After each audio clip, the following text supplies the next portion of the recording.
Hello student, আমি Tapas sir. আজকে এই ভিডিওতে তোমাদের যারা সবেমাত্র কলেজে উঠলে, তো তোমাদের যে ফার্স্ট সেমিস্টারে হিস্ট্রি অনার্সে যে CC1 পেপারটি আছে, তো সেই পেপারের আমি তোমাদের মার্কস 20 একদম অধ্যায় ভিত্তিক তোমাদের ফুল সাজেশান, যেখানে আমি তোমাদের এখানে বলে দেবো কোন প্রশ্নগুলো খুবই ইম্পর্টেন্ট। কেউ কিন্তু ভিডিও স্কিপ করবে না। এখানে আমি তোমাদের বুঝিয়ে দেবো যে কোনগুলো তোমাদের পরীক্ষার জন্য সবথেকে বেশি ইম্পর্টেন্ট, কোনগুলো সাপোর্টিং এবং কোনগুলো এক্সট্রা। আর এই প্রশ্নগুলো পড়লেই তোমরা কিন্তু একদম 100% তোমরা কিন্তু পরীক্ষায় কমন পেয়ে যাবে।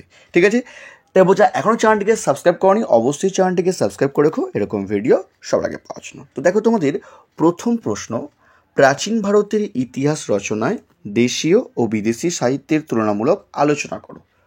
এরকম না এসে প্রশ্ন ঘুরিয়ে আসতে পারে তোমাদের দেশীয় ও বিদেশি সাহিত্যের গুরুত্ব আলোচনা করো, অথবা এরকম আসতে পারে সাহিত্যিক উপাদানের বিবরণ দাও। ঠিক আছে, কি বললাম? তো তোমরা কিন্তু একটা প্রশ্ন তোমাদের কিন্তু বিভিন্নভাবে আসবে।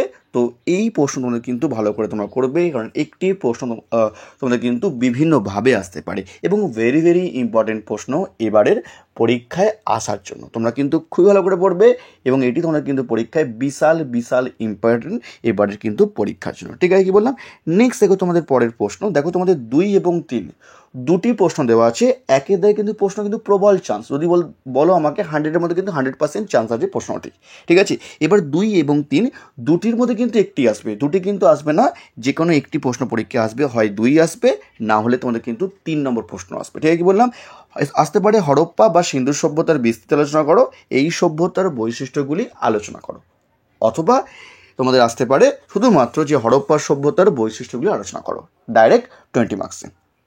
যদি না আসে এটি, তাহলে তোমাদের কিন্তু প্রশ্ন এরকম আসতে পারে, অন্য একটা প্রশ্ন আসতে পারে সিন্ধু বা হরপ্পা সভ্যতার অর্থনৈতিক ও ধর্মীয় জীবন আলোচনা করো। অথবা আসতে পারে শিল্প ও বহির্বাণিজ্যের বিশেষ উল্লেখ সহ হরপ্পা সংস্কৃতির অর্থনৈতিক ও সাংস্কৃতিক দিকটি আলোচনা করো। দেখো, প্রশ্নটা ঘুরিয়ে আসতে পারে, এটা কিন্তু একই প্রশ্ন তোমাদের কিন্তু ঘুরিয়ে ফিরিয়ে দেওয়া হয়েছে। অর্থাৎ 2 এবং 3 দুটির মধ্যে কিন্তু পরীক্ষায় একটি বিশাল চান্স তোমাদের কিন্তু এবারের জন্য। তোমরা কিন্তু খুবই ভালো করে পড়বে, তবে তোমরা বলবো দুটির মধ্যে কিন্তু একটি পরীক্ষা তোমাদের কিন্তু আসবে। ঠিক আছে, নেক্সট দেখো তোমাদের পরের প্রশ্ন, আর্যদের আদি বাসস্থান সম্পর্কে যে বিতর্ক আছে তা আলোচনা করো।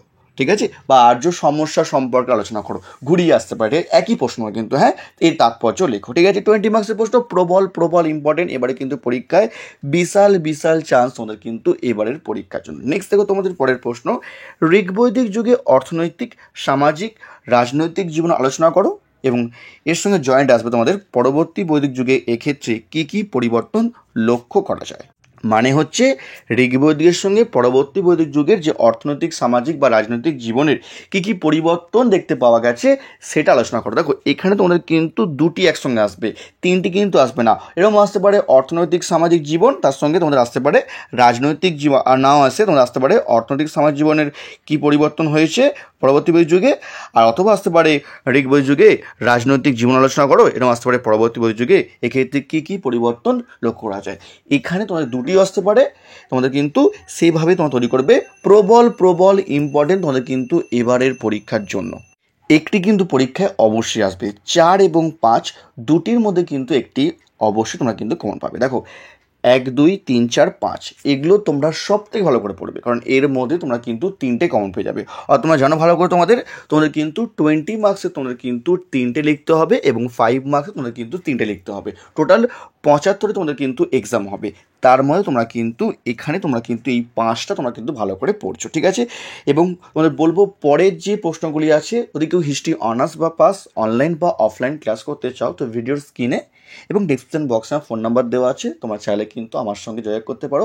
আমি অফলাইনে বেহালার যে শোষণা কলেজ আছে, অর্থাৎ তোমার কিন্তু শোষণা কলেজের পাশে পড়ে থাকি আমি। আর একটা হচ্ছে সুরেন্দ্রনাথ যে কলেজ আছে, শিয়ালদার সাইডে যে সুরেন্দ্রনাথ কলেজ, সেই সুরেন্দ্রনাথ কলেজের কাছে তোমাদের পড়ে থাকি আমি কিন্তু অফলাইন তোমাদের পড়াই শিয়ালদার যে সুরেন্দ্রনাথ কলেজ এবং বেহালার সাইডে যে শোষণা কলেজ তার কাছেই, এবং অনলাইন ক্লাস তোমাকে উঠতে পারো। এমনকি তোমার চাইলে তোমরা কিন্তু তোমরা কিন্তু ডেমো ক্লাসও করতে পারো। আমি চেষ্টা করি তোমাদের অনলাইন ক্লাসটিকে অফলাইনের মতো করানো যায়, হ্যাঁ, তোমরা পড়া সহজেই তোমরা বুঝতে পারো এবং তোমাদের কিন্তু আমি ধরে তোমাদের কিন্তু ক্লাস করিয়ে দিই।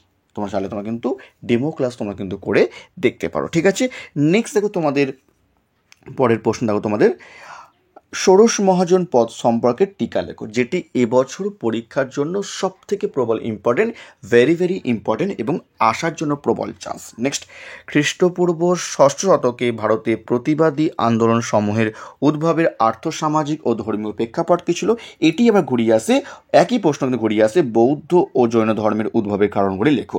ভেরি ভেরি ইম্পর্টেন্ট প্রশ্ন। 5 এবং তোমাদের কিন্তু 6 এবং 7 এই দুটির মধ্যে তোমাদের কিন্তু 6 নম্বর এবং 7 নম্বর দুটির মধ্যে কিন্তু একটি অবশ্যই পরীক্ষা আসবে। নেক্সট, নব্যপ্রস্তর যুগের বৈশিষ্ট্য বা নব্যপ্রস্তর বিপ্লবের তাৎপর্য লেখো। দেখো এটা সাপোর্টিং হিসাবে করে যাও, অর্থাৎ এই 8টি প্রশ্ন করে তোমাদের কিন্তু 6টি আসে, করতে হয় 3টি। এর মধ্যে তোমরা কিন্তু আমি বলবো তোমাদের কিন্তু ম্যাক্সিমাম তোমরা কিন্তু শুধু তোমরা কিন্তু কমন পেয়ে যাবে, অর্থাৎ তোমরা কিন্তু লিখতে হয় 3টে, তোমরা কিন্তু হতেই পারে তোমরা কিন্তু 4 থেকে 5টি তোমরা কমন পেয়ে যাবে, লিখতে হয় মাত্র 3টে। এইগুলো প্রশ্ন করতে পারে, তোমরা কিন্তু খুব ভালো করে পরীক্ষা দিতে পারবে তোমরা এগুলো ভালো করে পড়লে। তো এগুলো তোমাদের জন্য সব থেকে বেশি ইম্পর্টেন্ট প্রশ্ন, মার্কস 20, এগুলো পড়লে তোমরা কিন্তু আর কিছু পড়ার দরকার নেই, এর মধ্যেই তোমরা কিন্তু সব কমন পেয়ে যাবে। ঠিক আছে, কি বললাম? তো এগুলো সব থেকে বেশি ইম্পর্টেন্ট তোমাদের মার্কস 20-র জন্য। তোমাদের CC1 তোমাদের যে CCF সিস্টেম নতুন সিলেবাস তোমাদের হিস্ট্রি তোমাদের হয়েছে, তো সেই সিলেবাস অনুযায়ী তোমাদের কিন্তু 2025-এ তোমাদের কিন্তু বর্তমান তোমাদের যে এগুলো সব থেকে বেশি ইম্পর্টেন্ট প্রশ্ন। ঠিক আছে,